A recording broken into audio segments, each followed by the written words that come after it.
Football Saturday in West Lafayette, Indiana. We are live inside of Ross-Ade Stadium for the Purdue football kickoff. Hi, everyone. I'm Craig Combs. We're just a couple short hours away from the Purdue Boilermakers hosting the number 18th ranked Fighting Irish. A big show here for you this afternoon. We'll hear from head coach Ryan Walters as he discusses what this game against Notre Dame means to him both professionally and personally. We'll also head out to the Purdue team store to hear from Ashlyn Boersma with the Purdue team store item of the game. We'll wrap things up when we hear from the voice of Purdue football, Tim Newton, before he goes live on the Purdue Sports Radio Network. And we'll also have a 3-minute retrospective of some highlights, some Purdue-heavy highlights, if you will, of this rivalry with Notre Dame. We'll get things started off here today with my guest, publisher of Gold and Black Illustrated since 1996, an attendee of Purdue athletic events since 1966, graduate of Purdue University, and resident of West Lafayette, Indiana, Mr. Allan Karpick. Allan, how are you doing here on a football Saturday? Craig, it's a privilege to be with you today, and this is such a special day. When Purdue and Notre Dame play, it's a big deal, and it's great to have this game back in Ross-Ade Stadium. Yeah, it's been a few years. The last time these two teams played, 2021, was up north over the crossing the line, if you will, into the northern part of the state, but back home here today. But a huge setup here today, the 88th meeting between these two teams. I was able to take a look at your article you released earlier this week on Gold and Black Illustrated about your your 4 favorite moments in this rivalry's history. Can you kind of talk about that a little bit and do yourself a favor and go check out the article as well? Well, it's got such a great history to it. I mean, Purdue, obviously Notre Dame had built its tradition under Newt Rockne in the first half of the 20th century, but Purdue capitalized on that by beating Notre Dame. And that game in 1950, we talked about that, how that really turned the table on a national level. If you think about this, Neil Armstrong, the first man on the moon, was watching newsreels of the Purdue-Notre Dame game in Wapakoneta, Ohio, as the story goes. He thought maybe Purdue would be a good idea to attend. The rest is history. But that's the impact of this game. That's the impact of playing Notre Dame, but also the fact that Purdue had great success against Notre Dame in a very formative time of college football was a big deal. Yeah, and some younger fans to Purdue athletics or Purdue football may think that the Spoilermaker name came from the mid to late 90s and a little bit into the 2000s, but that Spoilermaker name started in the 50s and 60s in this rivalry. Right. Arguably either 1950 or 1954. Of course, Len Dawson, who was an NFL Hall of Fame and a College Hall of Fame athlete, quarterback at Purdue, but goes up as a sophomore. When sophomores were, that was the first year of eligibility, and he won up there. Yes, Purdue has been a spoiler. There are Purdue fans that don't like that name, and I understand it because Purdue wants to stand on its own, but it has been a national moniker for Purdue over the years, Spoilermakers, because they have ruined a lot of Notre Dame games over the years, and Notre Dame teams that thought they were headed to the national championship in the 50s, 60s, and even in the 1970s. A great upset 50 years ago this month was one of the great upsets of a defending national champion Notre Dame team. So, yeah, that's been a story of Purdue for a long time. And we talk a little bit about the history of this rivalry, but we're, here present day, the 88th meeting between the Purdue Boilermakers and the Notre Dame Fighting Irish. How do you see this matchup today shaking out here in this 88th meeting? Well, the 88 is about two numbers lower than the temperature is going to be at 90 degrees supposedly at kickoff, which is really hot. I think Purdue has a good chance today, and the reason why, we just don't know enough about. There haven't been enough data points on Purdue, to be honest, with a 49-0 win, over Indiana State. But I like what we saw, and I just think it's going to be one of those games that Purdue can get into the game early. Notre Dame's really struggled offensively.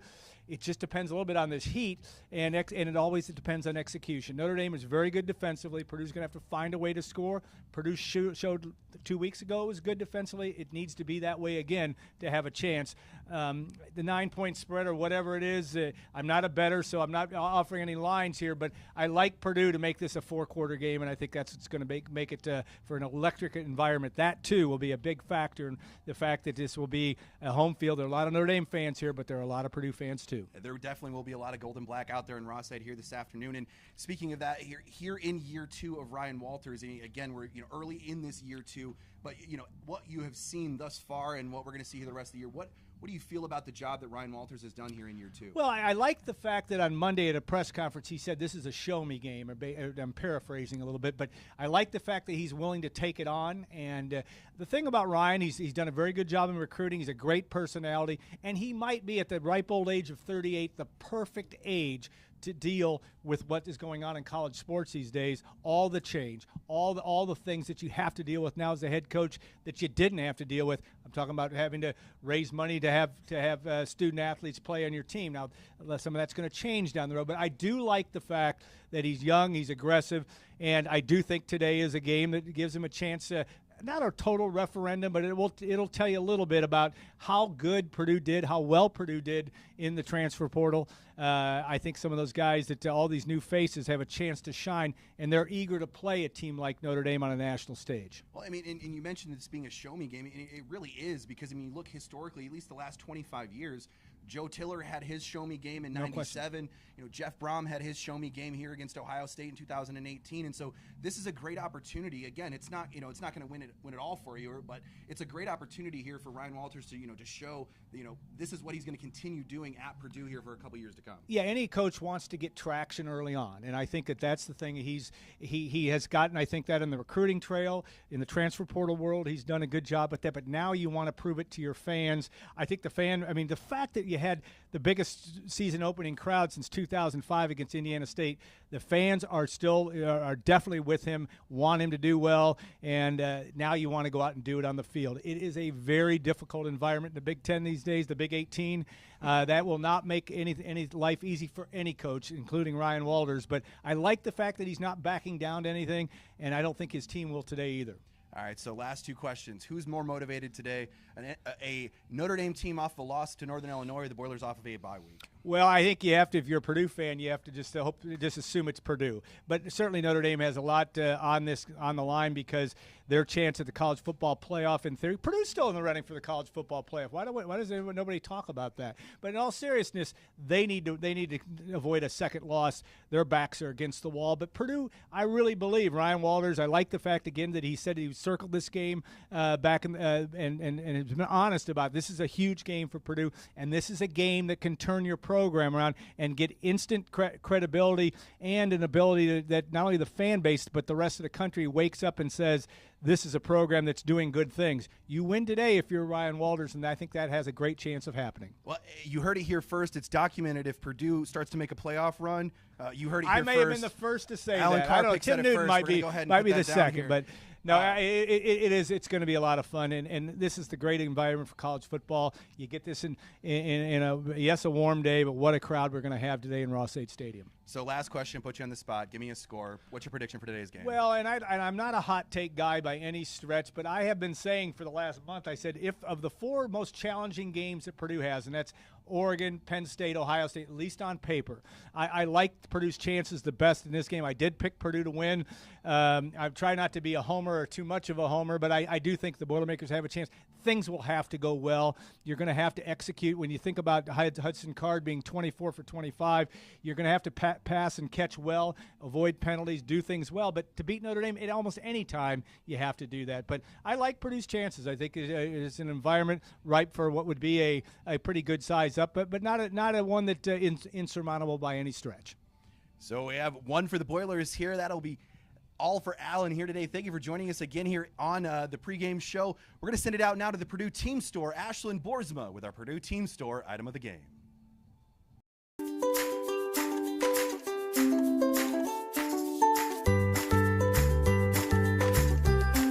Hey Craig, I'm here at the Purdue team store once again with today's item of the game, honoring one of the greatest rivalries in college football. Purdue and Notre Dame have faced off 87 previous times, starting in 1896. This week's item honors that history with a retro game program design. Purdue and Notre Dame will renew the rivalry in the battle for the Shillelagh Trophy today. You can get your t-shirt here at the Purdue team store or at several locations around Ross-Ade Stadium today. Craig, back to you.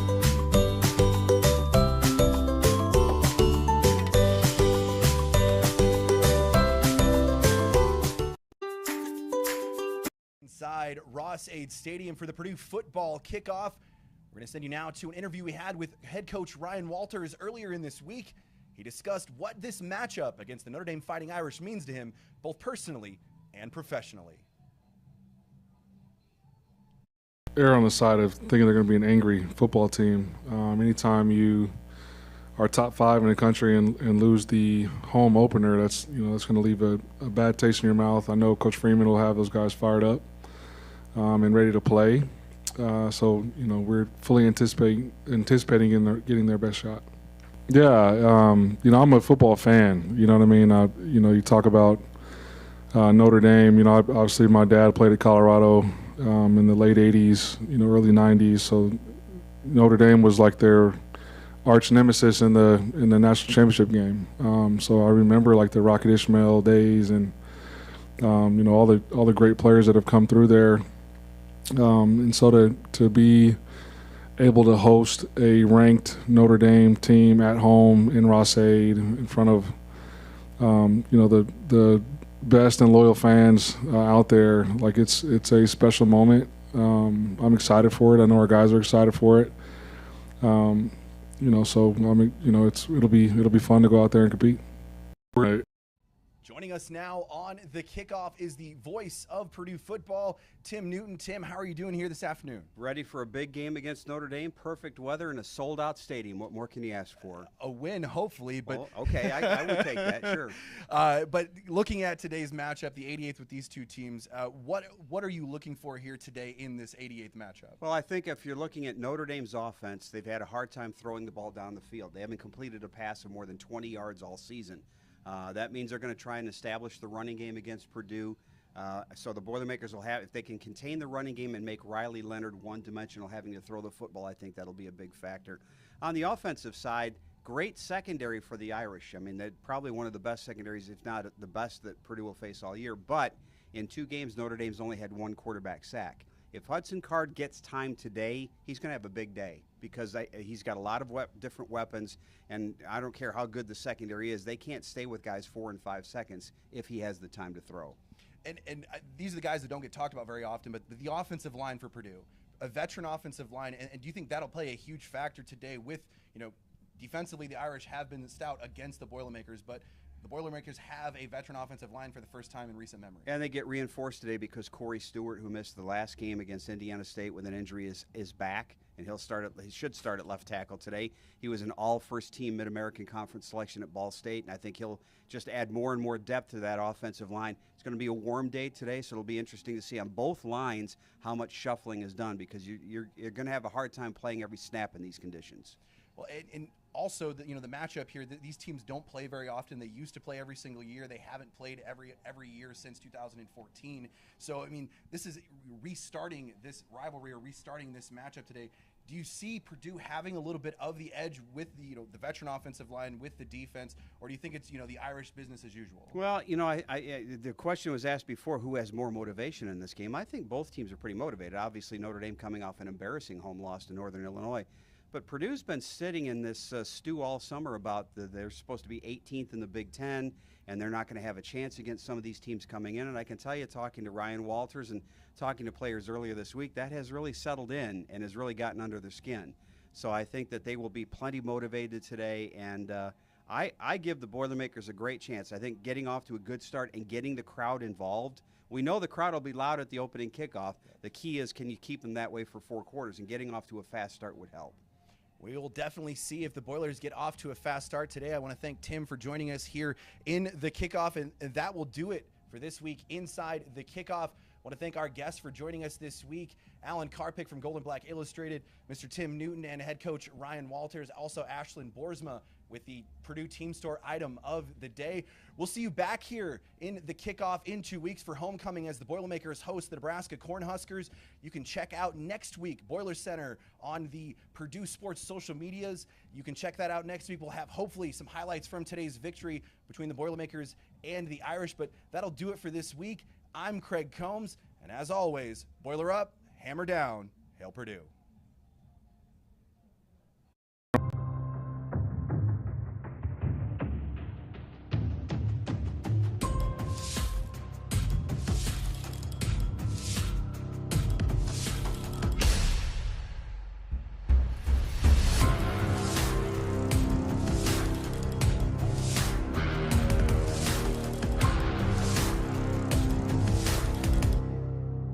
Breezy calls, gives off to Gordon Teeter, and Teeter cracks the last 3 yards for that touchdown that puts Purdue into the lead.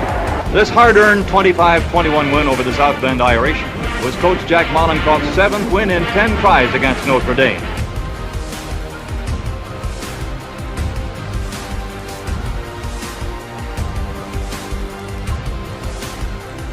The largest crowd ever to see a football game in the state of Indiana, 70,567. Furman ranked first in Big Ten passing and total offense, completed 14 of 20 passes for 158 yards and 2 touchdowns. Notre Dame has taken its last timeout.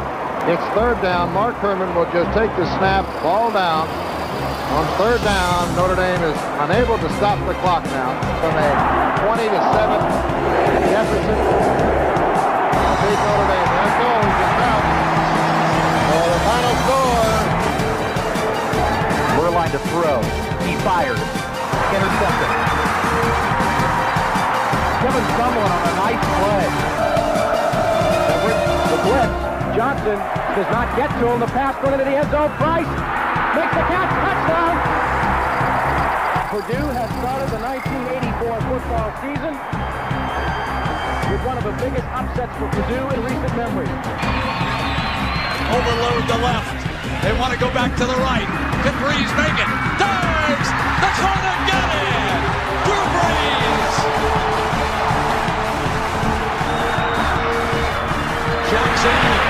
Jackson down and the touchdown line, Mike Rhodes with the seconds ticking away down. He missed the handoff.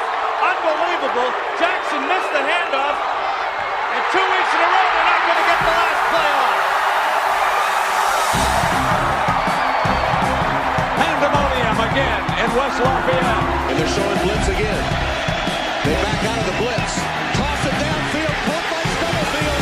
Goodbye. Taylor Stubblefield beat Dwight Elliott and waltzes into the end zone. He covers 97 yards. Slowed it down for a while and had a 97-yard touchdown pass between those two.